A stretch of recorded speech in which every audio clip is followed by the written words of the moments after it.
I'm going to totally push my pain over the edge, and quite honestly, it's not worth it, but it does drive me crazy. Welcome to my YouTube channel. Oh, and I should probably say my name is Cassandra and I live in California. This is my first video. I have been sharing my health journey on my Instagram, which is at Just Jeans with a period in between just and jeans, I guess. So I thought that I would do an introduction video and do 25 random facts about me so you guys can get to know me a little bit better, and I then will start sharing some of my health history. The next video that will go up after this is my day in the life video that turned into them finding a blood clot in my heart, which eventually ended up leading to open heart surgery. So here we go. I love crafts. I have always loved craft. I love knitting. I used to love scrapbooking, although that's kind of a dead craft at this point for the most part since everything's online. But there's pretty much, I like painting. There's very little that I dislike in terms of crafts and DIY stuff. I taught myself cursive in second grade. I was in a class that was part first grade or part second grade and part third grade, and the third graders were learning cursive in the same classroom as me, and I didn't want to wait until third grade, so I decided to have my parents take me to the bookstore and get me a book on cursive, and I, during recess, would just sit and practice my handwriting. I don't like when stuff is messy. I like stuff to be tidy as possible. However, because of my health, I've had to let go of some of that and it drives me crazy. But there are times where if I'm in a lot of pain, I need to rest versus tidying up, because if I end up tidying up, then I'm going to totally push my pain over the edge, and quite honestly, it's not worth it. But it does drive me crazy when stuff is messy. I lived in New Zealand for a year in high school. My stepmom is from New Zealand, and my dad and stepmom moved back to New Zealand when I was in high school, but my dad moved to New Zealand. He had never lived in New Zealand. And I went with him for a year in high school. I did not particularly like it. So I ended up coming back. It was a interesting and learning experience for me, for sure. I went gluten-free in, let's see, it's 2004, I think it was, or 2005.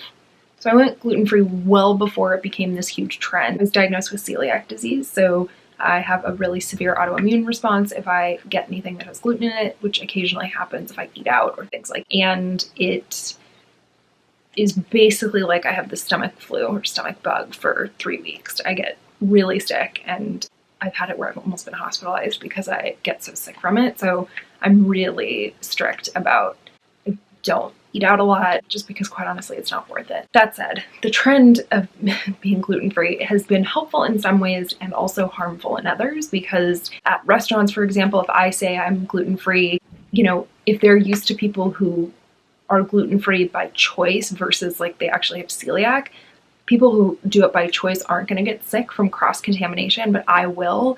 So it's the kind of thing where it's easy for servers to be like, oh, whatever, like she's just, gluten-free because she wants to be, or it's the trendy thing to do, and they're not as careful, and that can end up really backfiring for me. But that said, when I went gluten-free, my gosh, the only thing I could get at like 7-Eleven that was actually gluten-free was Skittles, and there's so much more available now, which is really awesome. I've had many surgeries, and I have a pre-surgery ritual, which involves getting a pedicure beforehand, getting my eyebrows waxed, and also doing my hair. So the morning of surgery, I always wake up extra early and straighten my hair. I have pretty curly hair naturally. That way, when I come out of the OR, my hair isn't a complete mess, and it's easier to kind of maintain over the next several days or however long until I'm able to shower. But if it's straight, I can just pull it back in a ponytail once it gets dirty. If it's frizzy and curly, it drives me crazy. I got my first port, which I still have, well, it's a different one now, but I got my first port when I was 17, almost 18. It was like a month away from my birthday. And I have had ports ever since. I've had, let's see, I had a period where I didn't have a port for about 4 or 5 months, but otherwise I've had a port the entire time. I'm in my late 20s, so. I used to love shopping. Like when I was in middle school, I would go with a friend to the mall and spend like hours going through stores, looking at different things. And now, like, sometimes I enjoy it, but for the most part, it drains my energy. And that's just not something that I would prefer to spend my energy on. I really would rather spend it on other things. So I tend not to shop a lot. Or if I do, it's, I know exactly what I want. What I tend to do is look on websites of stores and find kind of what I think I may like. And that way I can just go to the store and try it on if I want to, instead of searching the entire store and kind of using up all my energy. And I find that it streamlines the process. I kind of wish I had kids when I was in my early 20s because of my health and the fact that I have a connective tissue disorder. I won't be able to have children myself. Like I could never carry a pregnancy. There was kind of a window in my early 20s where I could have probably carried kids or been pregnant. At this point, I can't just physically, but also I have had a procedure on my uterus basically that makes it so I can't ever carry kids. That's not why we did it. We did it for a medical reason, but that's kind of a byproduct of it. So it's kind of a bummer. I've always wanted kids. I don't know if it'll happen at this point in my life. I'm gay, so I very well could end up with somebody who could carry kids or we could adopt, but it's tough because I ultimately wanted to wait until I was married and that kind of thing. And living in LA where I live, there's a lot of, it's not common, excuse me, for people to have kids in their early 20s. We tend to focus more on career, getting established, that kind of thing. And I just kind of missed like that window that I probably could have carried, but it is what it is at this point. I wore a very hard back brace in high school for a couple years. I'll insert a photo now, but it really helped my spine. I have a spinal curve, not scoliosis. It's the like side view of me. If I were to turn sideways, or all of our spines have a slight like S shape, and mine is more pronounced in both the upper spine and lower spine area. So I was in a brace to try and help straighten some of that. Unfortunately, we didn't get to it quite early enough. It helped. I think if nothing else, it prevented things from getting worse, which is helpful. And it kind of helped keep everything stable in my spine because I've since dealt with and am still dealing with spinal instability as a result of my connective tissue disorder, which is Ehlers-Danlos syndrome, and EDS for short. You'll hear me say that a lot. EDS basically is a genetic disorder that you're born with, and if you have the gene, you have EDS, whereas other things, celiac is a great example. You can have the gene, but it doesn't mean you have celiac. With EDS, you have it if you have the gene. And basically our bodies make collagen, which is it's kind of, imagine the glue that holds everything together in our bodies. Because the collagen production is faulty, which is hence my tagline, my life with a faulty gene, it affects everything. It affects your spine. It makes my joints pop out and dislocate or partially dislocate very easily. It's caused a lot of stomach issues. It's caused a lot of issues for me. But I think that back brace prevented me from having to have surgery sooner. I had my first spine surgery when I was 21 and ended up having 8 of them in 6 years. But we think that hard brace helped kind of keep everything stable for quite a while. And not long after I stopped wearing the brace, I ended up having major spine issues, and it started a several-year-long journey of lots of pain and spinal instability, which is really painful. I have an older brother. He's 2.5 years older than I am, and yeah.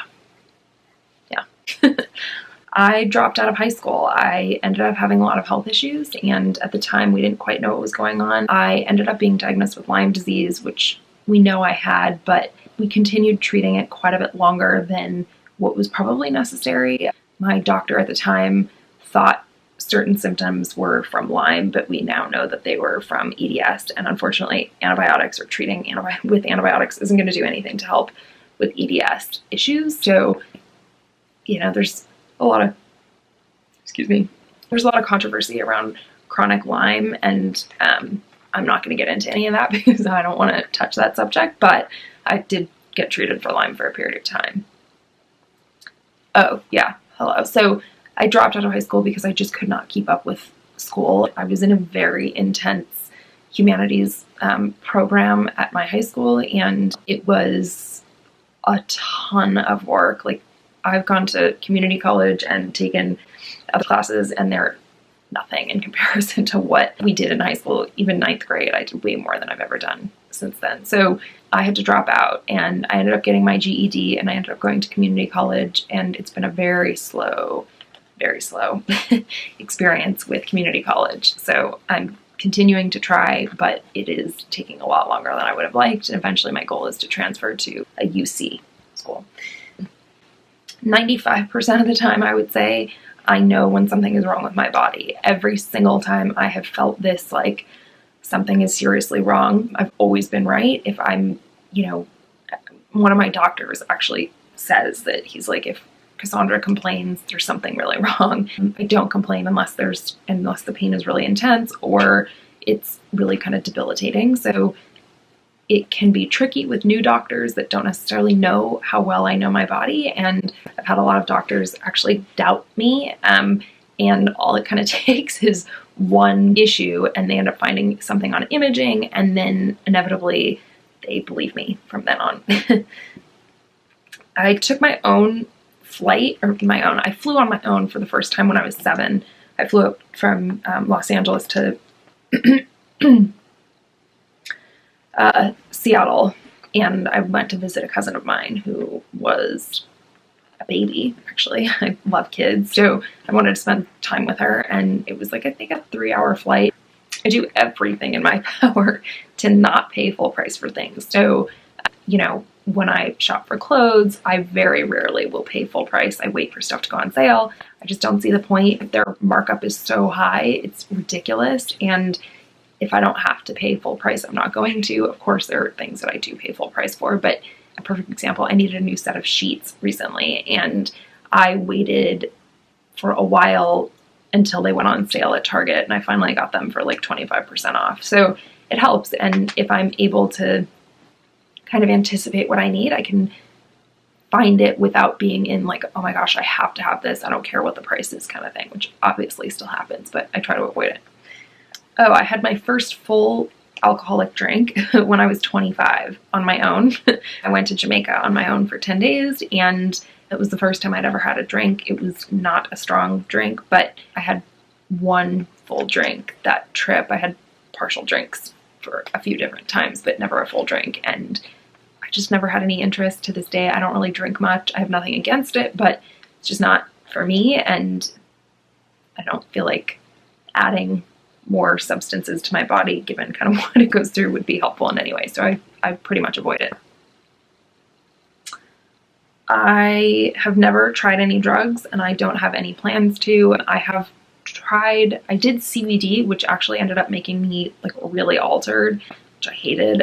And I also was on a medication in my late teens for nausea, and it's a THC like derivative basically, or it's like it's a THC derivative, and I hated it. It was, I felt so altered. I just did not enjoy it. So I have no interest in trying weed or any of that kind of stuff. And obviously anything harder I would never touch, but I like to learn new stuff all the time because I haven't been able to be in school. I didn't get to do like college in 4 years and then have a career where I was constantly learning new things. I get bored fairly easily, and if I'm bored, I will try to learn something new. I taught myself how to make royal icing cookies, how to decorate them. I've just done a bunch of different things. When I get bored, I go on YouTube and I watch other people make crafts, and then I end up doing them myself, and I really enjoy that kind of stuff.